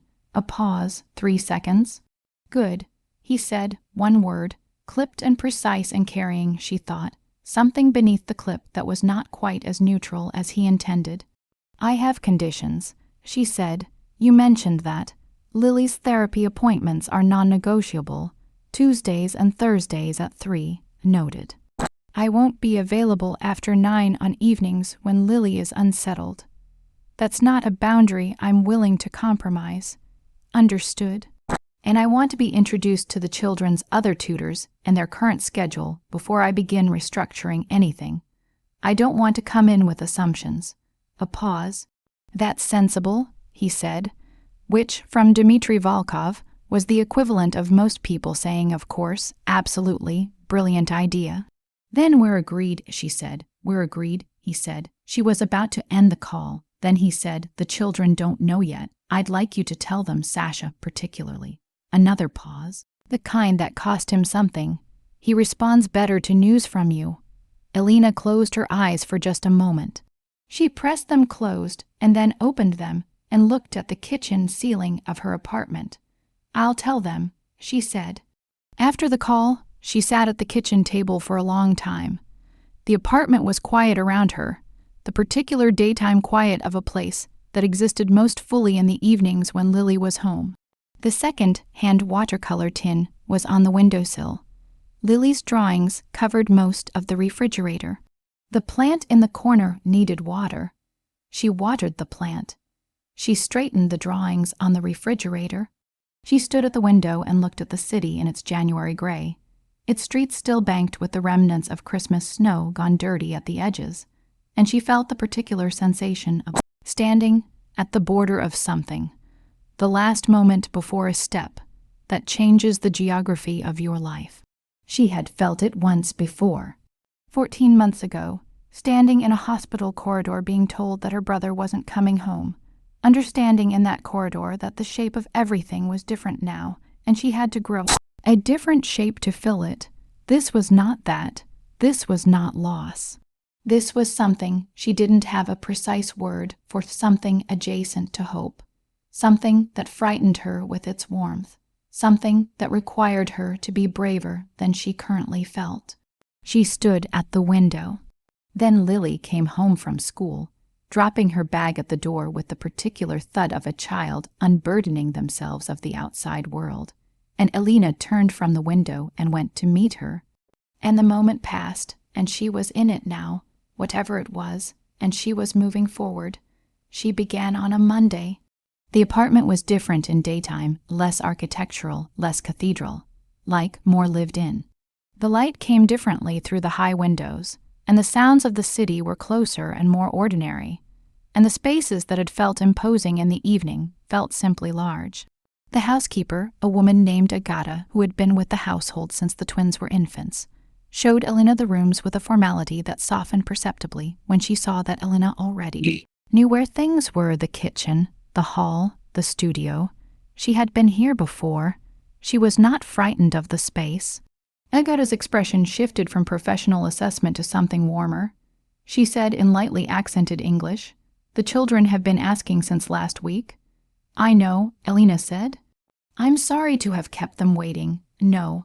Agata shook her head. "It is good that they wanted. They don't want many people."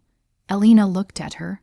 "They are like him," Agata said simply, gesturing with one hand in the general direction of Volkov, who was not present. He was at his offices, as he was every weekday. "They decide who matters. Once they decide." She made a gesture that suggested permanence. "It doesn't change." Elena thought about Mila's drawing. "The figure at the table, part of the composition. I understand," she said. The twins arrived home from their tutoring sessions at 2:30. Sasha first through the door, still signing mid-sentence to the young man who accompanied them, who was nodding with the effortful concentration of someone following half a conversation. He stopped when he saw Elena in the hallway. He signed, very fast, something she took to mean, "You're here. You actually came." "I told you I would," she signed back. "People say things," he signed with the world, weariness of a 7-year-old who had developed a healthy skepticism toward adult promises. "I know," she signed. "I keep mine." He looked at her for a long, serious moment, the evaluating gaze, the trustworthiness assessment system running its checks. Then he said aloud, his voice slightly unusual in its cadence, shaped by a world he experienced differently, but perfectly clear. Okay. It was the first time she had heard him speak aloud.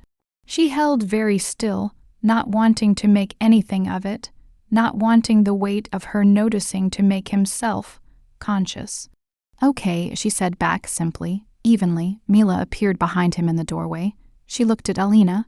She looked at the hallway. She looked at the spot where Alina was standing, which was in the house now, which was a different thing from being in the restaurant. Then she walked forward and took Alina's hand, just that. She took Alina's hand and stood beside her and looked at Sasha as if to say, well, go on then. Alina stood in the hallway of Dmitry Volkov's apartment with his daughter's hand in hers, and something in her chest that had been clenched for 14 months loosened just slightly, just at one corner, like the first give of a knot that has been tied too long. She did not examine it. She did not dismantle it. She let it be there. Somewhere in the city, in an office full of dark glass and very powerful men, Dmitry Volkov was sitting at a desk with 2 folders in front of him, and he was not, for reasons he was not examining, thinking about them.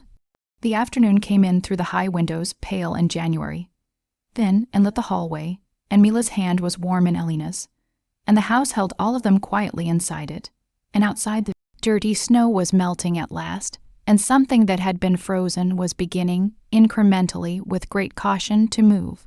The first crack appeared on a Wednesday. It was not dramatic. It did not announce itself. It arrived the way structural damage always arrives, quietly, in a place no one was watching, in the gap between what was said and what was meant. Alina had been in the apartment for 11 days. She had learned the rhythms of the household the way she had learned the rhythms of the restaurant, by observation, by patience, by the particular attention she brought to everything she cared about. She knew that Agata made coffee at 6:15, and that the sound of it was the signal the house used to wake itself. She knew that Mila had nightmares, sometimes not loud ones, not the kind that brought adults running, but quiet ones, the kind you could only detect by the particular stillness of a child lying rigid in a bed, eyes open in the dark, waiting for the world to reassemble itself into something safe. She knew that Sasha did arithmetic problems voluntarily in the morning, before anyone asked him to, because he found numbers to be honest in a way that he found most other things weren't. She knew that Volkov came home at 7 most evenings, and that when he came through the door, he went directly to wherever the twins were before he went anywhere else. Not to his room, not to his office, to them. Every time, without exception, she knew that he had been learning sign language. She knew this because she had seen the books, proper instruction books, not apps, actual physical books with annotated diagrams.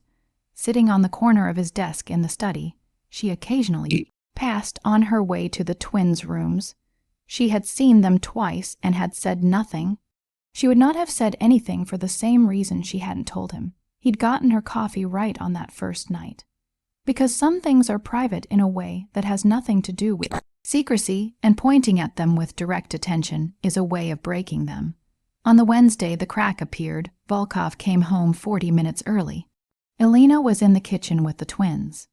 They were doing what had become a regular late afternoon activity, what Sasha had named, with characteristic precision, kitchen school, which meant Alina taught them things she knew, and they taught her things they knew, and the results were frequently chaotic and always absorbing. Today, Sasha was teaching her the correct way to evaluate a crème brûlée crust, which involved a level of technical seriousness she associated with doctoral defenses. Mila was drawing the scene from her chair in the corner, her charcoal moving in quick, amused strokes. Alina was laughing, actually laughing, not the professional, controlled version she used in the restaurant, but the real kind, unedited, arriving without permission. Sasha had just signed something so dryly deadpan about the inadequacy of the restaurant kitchen's brûlée technique that she had not been able to contain it. This was what Volkov walked in on.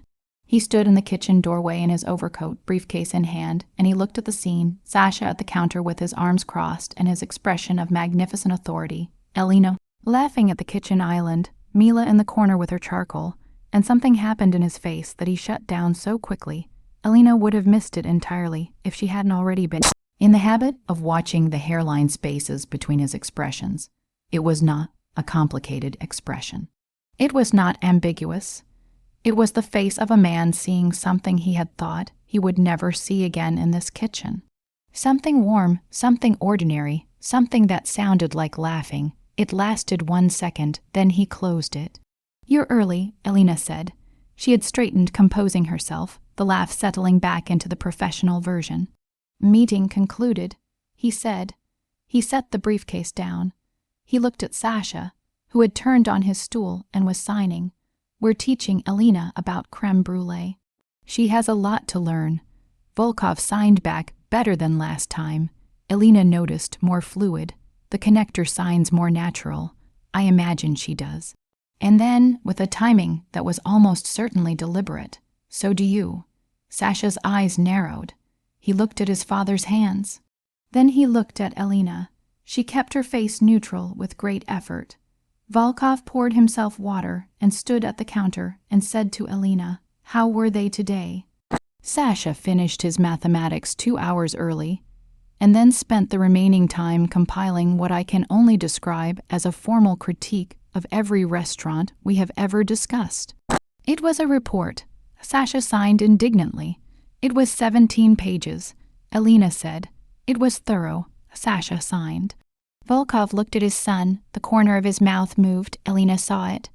She was almost certain Sasha saw it too, and chose not to remark on it, which was its own form of gift. "And Mila," Volkov said. Elena glanced at Mila in the corner.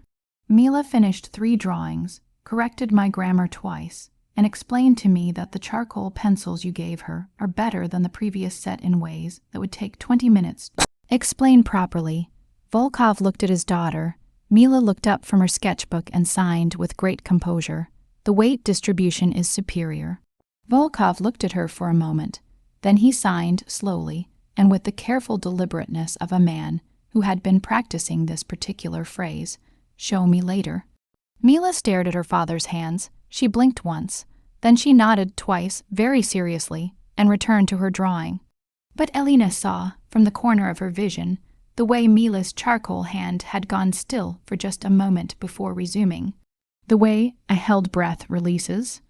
Later that evening, when the twins were in bed and the apartment had settled into its nighttime register, Elena was in the kitchen making tea when Volkov appeared in the doorway. He had changed from his suit into something darker, simpler, a dark sweater, no jacket, and he looked simultaneously more human and more dangerous, the way the removal of formal armor sometimes reveals the thing underneath that needed the armor in the first place. "Tea?" he said, looking at the kettle. It was not a request. She got a second cup. They stood at the counter again, the refrigerator with its drawings. The coffee machine, the ordinary furniture of a life being lived. She saw the sign. Elena said. She was talking about Mila. Yes, it meant something to her. I know. A pause. I should have, he stopped. Started again? I should have started earlier. Elena looked at her tea. You're starting now, she said. Is that sufficient? The question arrived differently than his questions usually did. Without the quality of already knowing the answer, without the infrastructure of certainty that framed everything he said in that office on Meridian Street.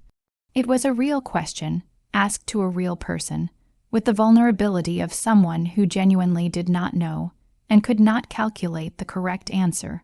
I think, Elena said carefully, that the children don't need you to have been perfect. They need you to be here. You're here. He looked at her. The winter eyes, but different now. She was different about them now. She knew what they looked like when something moved in them. She knew the specific quality of change that meant the wall had shifted. You are very certain about children, he said. I am uncertain about almost everything, she said. Children are the exception, because of your niece, because of Lily, yes. He nodded slowly. He drank his tea. It was a strange, domesticated sight. Dmitry Volkov with a teacup in his kitchen in a sweater, and Elena filed it carefully in the category of things she was not allowing herself to examine too closely. She settles well here, he said. Lily. Elena looked at him. It was the first time he had mentioned Lily since the initial conversation. She does, Elena said.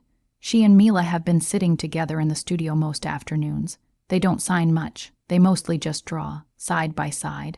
Something moved through Volkov's face. Mila doesn't usually allow anyone in the studio, he said. She considers it. He searched for the word. Private, I know, Elena said. Lily is the same about her drawings. She paused. I think they recognized something in each other. Children who have lost something, he said. Quietly, without sentimentality. A man who knew what loss looked like and was naming it plainly. Yes, Elena said. The kitchen held them both. The snow outside had been replaced by January rain, and it moved against the high windows in thin, diagonal lines, and the city below was muffled and wet and distant, and in here it was warm, and Elena was standing in the kitchen of a man who frightened most of the world and drinking tea with him at 11 o'clock on a Wednesday night, and not feeling frightened at all. She felt something else entirely, which she was not examining. There's something I need to tell you, he said. His tone had changed, not drastically. He did not do drastic, but the shift was perceptible, a drop in temperature, a subtle realignment of the air. Elena looked at him directly. He set down his cup. He looked at the counter. He was gathering something, organizing something, the way he organized everything, precisely, before presenting it. There are people, he said carefully, who are unhappy with certain decisions I've made recently. Business decisions. He paused. These people have been demonstrative. In the past week, Elena waited. There was an incident near the building yesterday, he said. Nothing that reached the apartment, nothing that will reach the apartment. His voice was flat and certain. But I want you to be aware. There will be additional security measures. You may notice them. I don't want you to be alarmed. Elena looked at him. She thought about the things she had overheard in the restaurant kitchen. Over 3 weeks of service. The outline of the shadow, the shape of what he was, how additional, she said. 2 more men in the building, a car on the street at night. You won't see them. A pause. The children won't notice anything different. But Lily will be safe, he said, and the certainty in those 3 words was not the certainty of a man making a promise. It was the certainty of a man making a guarantee, and there was a difference, and she heard the difference, and it settled something in her chest even as it opened a different kind of awareness. She was in this now, whatever this was. She was inside the walls of it, all right, she said. He looked at her. You're not going to ask me more questions, he said. Not quite a statement, not quite a question. Would you answer them? She said. A pause. Not tonight, he said. Then no, she said. Not tonight. He picked up his cup. He looked at the rain on the windows. You should go to sleep, he said. The children will be up early. She looked at him for a moment. At the profile of him, at the strong line of jaw, the set of his shoulders, the hands she had watched in Mila's drawings, holding the world carefully and open. Good night, she said. She went upstairs. She lay in the bed in her room, a room that was comfortable and quiet and not hers, but becoming familiar the way temporary spaces become familiar when you inhabit them with your full attention. And she looked at the ceiling, and she let herself, in the privacy of the dark, feel the full weight of everything she was not examining during the day. It was heavy, it was warm, it was frightening in the specific way that things are frightening when they are real. She closed her eyes. In the room down the hall, behind a door that was always slightly open, Mila was asleep with her sketchbook beside her pillow. In the room next to hers, Sasha was sleeping with his arms folded across his chest exactly as he sat when he was making a point, as if even unconscious he was maintaining a position. And at the end of the hall, in the room with the dark door, the light was still on. Elena knew this because she could see the thin line of it under the door. She looked at it in the dark, that thin line of light, and she thought about a man sitting at a desk with sign language books and the particular patience of someone learning a language not because he has to, but because the people he loves deserve the version of him that speaks it. She looked at the light for a long time. Then she turned over and slept. The crack widened 6 days later. It was not an incident. It was a moment. A small, ordinary, unremarkable moment that cracked everything open precisely because of how unremarkable it was. Elena was in the hallway outside the studio when she heard it. The door was not fully closed. She was passing with a stack of books for Sasha's afternoon lesson, and she heard not a sound exactly, because there was no sound. There was only the absence of sound, which had a particular quality she had learned to recognize. She looked through the gap in the door. Volkov was in the studio. He was sitting on the low stool near Mila's main table, his elbows on his knees, his body folded into the small space with the slightly uncomfortable posture of a large man in a room built for smaller people. Mila was beside him.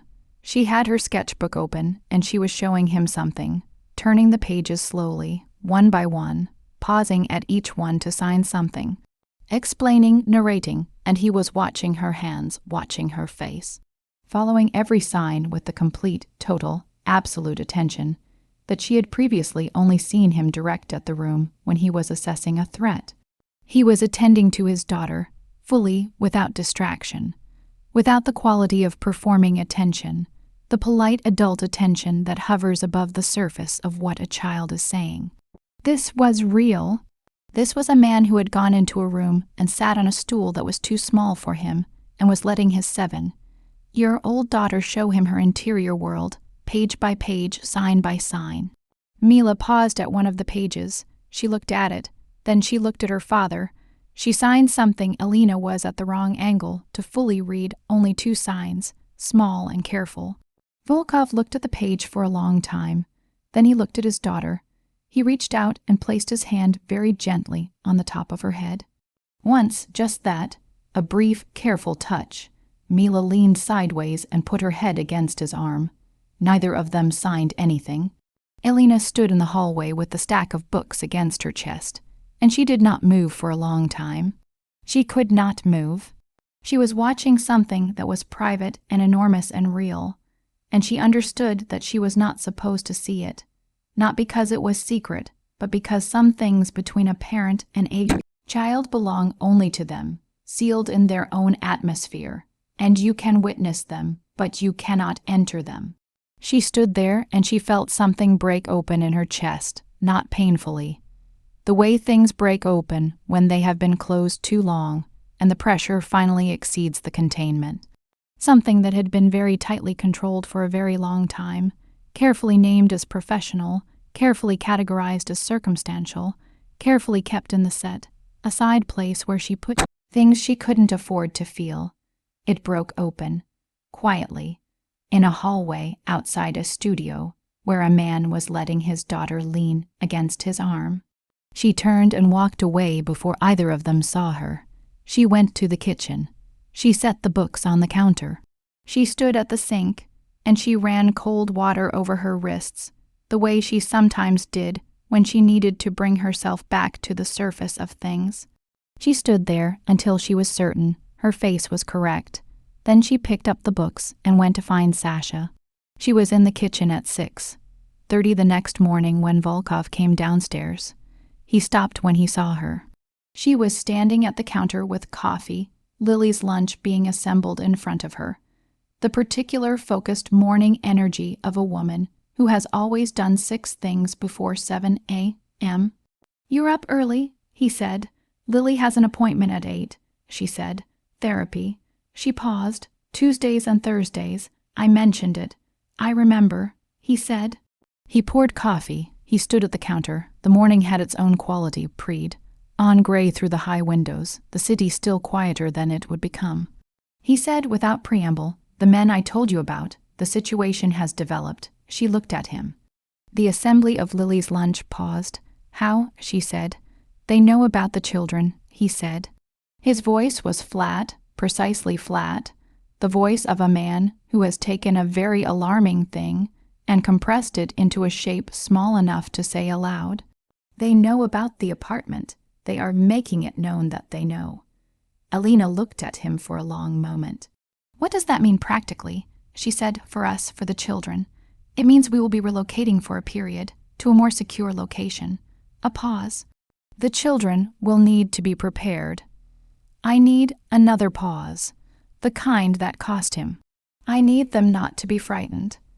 I don't know how to do that without someone who can explain it to them in terms that are real. Elena understood immediately. He could give them the facts. He could not give them the comfort. He could not manage the space between the information and the fear, not with the tools he currently had. "I'll talk to them," she said, "this morning before the appointment." He nodded. She went back to the lunch. She spread peanut butter with the automatic precision of someone whose hands know a task so completely, the mind can go elsewhere. "Dmitri," she said. He looked at her. She had not used his name before. She had been careful not to. The first name was a different country, and she had stayed at the border of it until just now, when she had crossed it without entirely deciding to. He was very still. "Are we going to be all right?" she said. She kept her voice level. She was asking for the children. She was asking for Lily. She was asking for all of them, in the specific, terrifying way that all of them had become a thing she was asking about. He looked at her, and for the first time in the gray early morning of his kitchen, with coffee going cold on the counter and the city still dark outside, she saw him without the wall. Not collapsed, he would never collapse. She understood that now it was not in his architecture, but transparent, like glass that has been there all along, and you finally move to the right angle to see through it. "Yes," he said, "I will make certain of it." And the thing was the devastating, complicated, completely inconvenient thing. She believed him. Not because he was powerful, not because she had heard the specific certainty in his voice in the restaurant, and in the office and across every distance he had tried to maintain between them. She believed him because she had seen him on a touche, mall stool in his daughter's studio with his hand on her head. She had seen what he did with the things he loved. She looked at him. He looked at her. The kitchen held them in the early morning, and outside the city was beginning to come awake. And something in the room between them was awake too now, had been awake for weeks, had been carefully avoided and dismantled and set aside, and had refused with absolute consistency to stay set aside. She looked away first. She picked up Lily's lunch bag and closed it. "I'll get Lily ready," she said, "and then I'll talk to the children." Elena, his voice again. Her name, the way it arrived, not a summons, not a command, something else. Something that lived in the register, below professional distance, and above what either of them had permitted themselves to say. She stopped. She did not turn around. "Thank you," he said, "for being here." She stood still for a moment. "I know," she said quietly. She walked upstairs. Behind her, in the kitchen, she heard the particular sound of a man setting down a coffee cup with great deliberateness, as if giving his hands a precise and careful task to do when what they wanted to do is something else entirely. She went upstairs. She woke Lily. She sat on the edge of the small bed and looked at her niece's sleepy face and signed, "Good morning." "We have to get ready." Lily signed back, not yet fully awake. "Is it all ready?" "It's all ready," Elena signed. Lily sat up. She looked at Elena's face with the particular attention she brought to faces, reading them the way she read the world, by looking very carefully at what was actually there rather than what was presented. She signed slowly. Something happened. Elena looked at her niece. This 7-year-old who had lost everything and rebuilt herself in silence and in images and in the careful architecture of her small daily life. "Not yet," Elena signed, "but something is going to." Lily considered this with great seriousness. Then she signed, "Is it the good kind or the scary kind?" Elena thought about the kitchen, about her name in his voice, about the drawing of the 4 figures, 2 in the windows, 2 outside looking up, the house with its high walls and its warm interior light. "Both," she signed. "I think it might be both." Lily absorbed this. She looked at her hands. Then she looked at Elena and signed, with the devastating clarity that was her particular gift. Those are usually the same thing. Elena sat on the edge of the bed in the gray morning light and felt the full truth of that land in her chest and settle there. "Yes," she signed, "they usually are." The relocation happened on a Friday. It was organized with the efficiency that characterized everything Volkov did. Quiet, precise, completed before most people would have finished deciding it was necessary. 3 cars, a building on the edge of the city that looked, from the outside, like nothing at all. Low, gray, unremarkable, the kind of structure the eye passed over without registering. Inside it was different. Inside it was warm and well appointed, and had been prepared with a specificity that told Alina someone had paid very close attention to the details of their daily lives. Sasha's mathematics books were already on the desk in his room. Mila's studio materials were arranged exactly as they were in the apartment. In the room prepared for Lily, someone had placed a set of watercolor paints on the windowsill. Alina stood in the doorway of Lily's room and looked at the paint tin and felt something move through her that she didn't try to name. She had talked to the children that Tuesday morning, as she'd promised. She had sat with Sasha and Mila at the kitchen table, and she had told them, in clear and honest sign, that they were going to stay somewhere different for a little while. That their father was making sure they were safe. That safe was exactly what they were.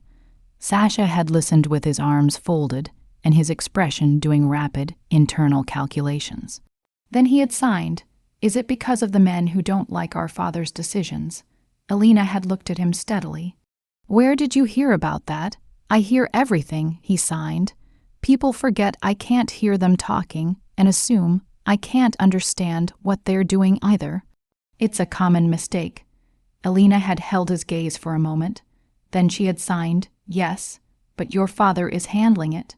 And we're going to be together the whole time. Sasha had nodded once, with the gravity of a small general accepting a strategic briefing.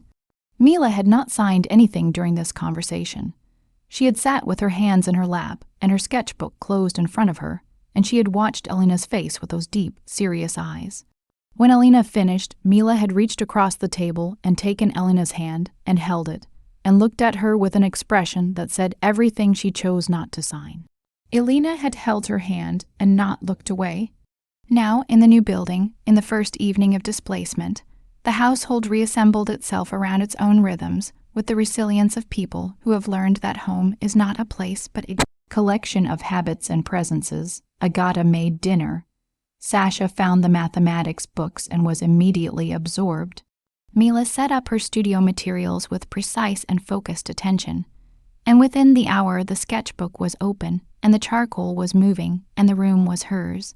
Lily moved through the new space with the quiet adaptability Alina had come to both rely on and ache over the way her niece had learned, through loss, to inhabit whatever room she was given without requiring it to be permanent. She found a window with good light and sat beside it and began to draw. After dinner, after the children were settled, Alina was in the kitchen when she heard raised voices from down the corridor. Not the twins, not Lily. Male voices, low and rapid, in the particular register of men who were disagreeing about something significant and trying not to be heard doing it. She recognized Volkov's voice, the other she didn't know. She was not trying to listen. She was rinsing cups at the sink, and the voices came through the wall with the intimacy of buildings that were not designed for the conversations happening inside them. She heard her name, not as part of a sentence she could follow. Just her name, said by a voice she didn't recognize, in a tone that was not neutral. She turned off the tap. The voices continued, lower now, briefer, then a door, then silence. She dried her hands. She stood at the counter. She was very still. Volkov came into the kitchen 3 minutes later. He stopped when he saw her. He looked at her face and read it with the speed of a man who had become, over the past weeks, disturbingly accurate at reading her face. You heard, he said. My name, she said. I heard my name. He looked at her for a moment. Then he pulled out a chair and sat at the kitchen table, a thing she had never seen him do in a kitchen, sit at the table rather than stand at the counter. It changed the architecture of him, made him more horizontal, more present in the room at human level rather than above it. Sit down, he said. She sat across from him. That was Goran, he said. He has been with me for 11 years. He is a pause. He has concerns. About me, she said. About your presence here. About the children's attachment to you. He held her gaze. He stopped. He looked at the table. He started again. He believes that the situation has become complicated in ways that create vulnerability. Elena looked at him. She understood what Goran meant by vulnerability. She understood it precisely.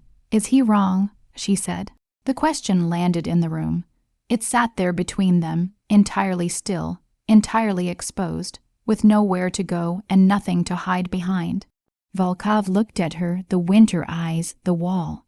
And then, slowly, at the pace of something that had been resisting for a very long time, and had finally exhausted the energy required to keep resisting, the wall came down. Not completely. She would never see it completely down. She understood that now it was structural, it was load-bearing, it was part of what kept him intact. But it came down enough. No, he said. He's not wrong. The word fell into the silence, and the silence received it and held it. Elena looked at her hands on the table. She looked at the grain of the wood. She was aware of her own heartbeat in a way she was not usually aware of it, a physical percussion, steady and somewhat too fast. When Vera died, he said, and his voice was different, not the flat inventory tone, not the precisely controlled professional register. Just his voice with nothing managing it. I decided that certain things were finished for me, not as a punishment, as a calculation. The cost of certain things is very high. I had paid that cost. I was not going to. He stopped. His jaw tightened. I was not going to pay it again. Elena did not speak. She understood that he was telling her something he had not said aloud before, possibly ever, and that the correct response to that was to receive it with complete attention and absolute stillness. And then, he said, you crouched down beside my son and you talked to him in his language. And you stood up and you looked at me across a room full of people who were afraid of me, and you were not afraid. The kitchen was completely silent, and I told myself it was professional, that what I felt was professional interest, that you were useful and I was practical, and the two things were the same. A pause. His hands on the table were very still. I am usually very good at telling myself things. So am I. Elena said quietly. He looked at her. I know, he said. I've watched you do it. She looked at him. Dmitri. He held very still when she said his name. The quality of his stillness changed, became the stillness not of a wall, but of something that is listening with its entire being. I am afraid, she said, and she held his gaze while she said it, because it was true and it was important, and she had learned from Lily that the things that matter most require the most precision. I am afraid of what this is. I am afraid of what it costs. I have Lily, and she is my entire life, and I cannot afford to. She stopped. She breathed. I cannot afford to land somewhere that breaks her, or me. He looked at her for a long time. The room was very quiet. The rain outside, which had followed them from the city, moved against the windows. I know, he said. I am also afraid. She hadn't expected that. She had expected the certainty, the guarantee, the compressed and precise declaration of intention. She had not expected the word afraid from his mouth, said plainly without management. You are, she said. I am afraid of precisely the same thing, he said, from the other direction. The kitchen held them both in the silence of that mutual and mirrored fear, and Elena felt, in the center of it, something she had not felt since before the hospital corridor 14 months ago. Something that was warm and specific and entirely her own. She felt it and she did not set it aside. The situation resolved itself in 11 days. She did not know all the details. She knew enough that Volkov had moved against the men who had made themselves known with the quiet, total, surgical precision that had kept him alive and in power for 20 years. She knew there were meetings she was not part of, and decisions made in rooms she did not enter, and that the men with the unobtrusive presence outside the building were there for 6 more days and then were gone. She knew that during those 11 days he came home every evening at 7 and went directly to wherever the children were. That he sat with Mila in the studio and looked at her drawings, page by page, with full attention. That he signed to both of them every day, imperfect, improving, earnest in a way that no one who had only seen him in the boardroom would have believed. She knew that at some point during those 11 days The children stopped treating her as a presence in the household and started treating her as a fact of it. Not a visitor, not staff. Something else, something that didn't have a formal title, something that existed in the space the family had quietly expanded to include her without a vote or an announcement or a conversation. Lily noticed before Elena did. On the 8th day, over breakfast, Lily signed to Elena with the matter. Of fact directness that was her signature. Mila calls you family when she signs about you. Elena had gone very still. What does she sign exactly? She signs the sign for family and then your name. Like you're part of the list. Elena had looked at her tea for a long moment. How do you feel about that? She signed back. Lily had considered this with great seriousness. Then she had signed, I think Mila is very smart. On the last evening in the temporary building, after the children were in bed, Elena found Volkov in the room he'd been using as a study. The door was open. He was sitting at the desk and he was not looking at the papers in front of him. He was looking at his hands. She knocked on the open door. He looked up. We should talk about what comes next, she said. Yes, he said. Come in. She came in. She sat in the chair across from the desk, not the formal chair, the angled one by the window. He turned in his seat to face her. Outside the window, the city was visible again, lit and alive, the particular beauty of a city at night when you are looking at it from safety. The children will go back to the apartment, he said, as will you and Lily. He paused. If you choose to continue. She looked at him. Is that in question? He held her gaze. I want to be certain that you're choosing this, not, he paused. Not because it happened gradually, not because it became comfortable before you decided it was right. I want you to decide. She looked at him for a long moment.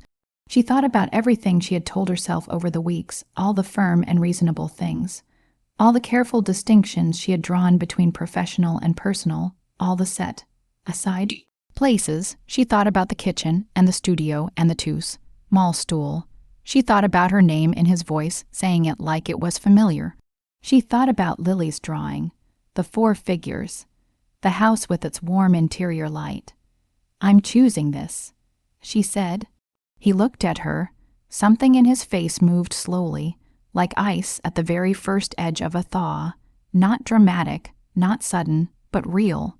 Structural, the kind of change that, once it begins, does not reverse. Then I need to tell you something, he said.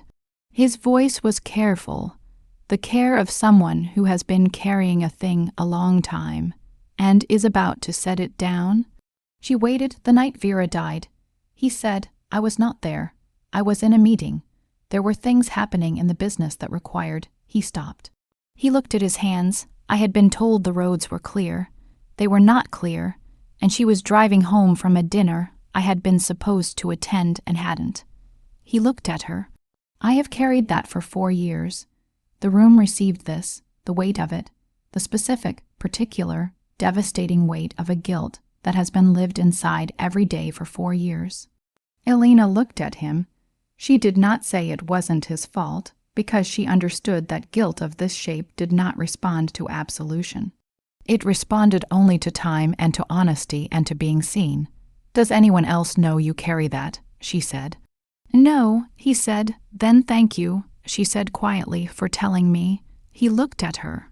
In the window light, his face was very clear and very tired and very human.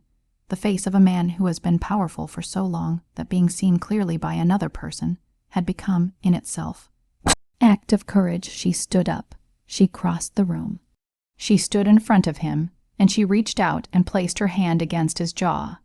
Briefly, carefully, the way you touch something you have finally allowed yourself to want. He closed his eyes. For exactly 4 seconds, he was not Dmitry Volkov. He was just a man in a room with someone's hand against his face, and the relief of it moved through him so visibly that she felt it in her own chest. Then she lowered her hand and stepped back. The children will be awake early, she said. They always are, he said. His voice was different, not uncontrolled, never uncontrolled, but warmer, a degree warmer, the degree that changes everything. She walked to the door. Alina, she turned. He was looking at her the way Mila's drawing had shown his hands open. Palms up, waiting for something to be placed in them. When we go back, he said, I want to learn more signs, the real ones, the ones that are conversation, not navigation. She looked at him. I know someone who can teach you, she said. The corner of his mouth moved. This time she was certain. This time it was a smile, brief and imperfect and rare as a thing that has been kept in a locked room for years, and is finally being allowed a little light. I thought you might, he said. She went to bed. She lay in the dark and she looked at the ceiling, and she let herself feel, fully and without management, all of it, the fear and the warmth and the weight of what had been said in that room, and the particular terrifying aliveness of standing at the edge of something real. Down the hall, in the room with the dark door, the light was on. She looked at the thin line of it under her door. After a while, it went out. She lay in the dark and the quiet, and she thought about 4 figures in a drawing and warm interior light, and a man learning a new language because the people he loved deserved the version of him that could speak it. She thought about Lily's words on a gray January morning. Those are usually the same thing, the good kind and the scary kind. She closed her eyes. In the morning they would go home. All of them together, in the specific and complicated and unfinished way that all true things are unfinished. Not perfectly resolved, not neatly complete, but alive. Real, moving forward with all its uncertainty intact, which was the only honest way anything real ever moved. She slept. And in the room with the dark door and the light now out, she did not know, would not know until much later, that on the desk in that room, beside the sign language books with their annotated diagrams, there was a single sheet of paper on which Dmitri Volkov had been practicing, in slow and careful repetition, one sign. Not a functional sign, not a navigation sign, the sign for home. He had written it at the top of the page in his precise handwriting, and beneath it, 20 times in a column, the description of the hand shape, and beside each one a small notation, better. Better, almost. The page was still there in the morning when Agata came in to open the curtains. She looked at it, she looked at the sign language books, she looked at the window, at the city coming awake outside. She did not say anything about it to anyone, but she was smiling when she went to make the coffee, and she was still smiling when Alina came downstairs with Lily's hand in hers, and the morning came through the high windows and the household woke itself for the first day of going home. And in the hallway, when the bags were gathered and the cars were waiting, and the children were putting on their coats with the particular excited energy of people returning somewhere they belong, Sasha stopped in the middle of buttoning his coat and signed to Alina, quickly, directly, with the characteristic precision of a boy who had decided she was trustworthy and had not changed his mind. I'm glad you came to our table that night. Alina looked at him. She signed back, so am I. He nodded, satisfied, and returned to his coat buttons. Mila was standing at the window for a last look at the city. She had her sketchbook under her arm. She turned when the family began to move toward the door, and she looked at Alina, and she signed something so small and so private that Alina was the only person in the room positioned to read it. 2 signs, thank you, and then a third, a sign Alina recognized, had taught to Lily on a kitchen floor 14 months ago on a day when everything had needed a new language. The sign for family. Alina stood in the doorway with her hand on the frame, and she felt the word arrive in her chest and stay there, settle there, warm and solid, the way things settle when they have finally found the right place. She signed it back. Mila smiled. A full smile, wide and uncalculated and entirely her own, the smile of a child who has been waiting for something and has just received it. And it was the most beautiful thing Alina had seen in a very long time. They went home, all of them. And in the city below, winter was finally beginning to release its hold, slowly, tentatively, the way all real thaws happen. And somewhere beneath the ice, though no one could see it yet, something was already growing.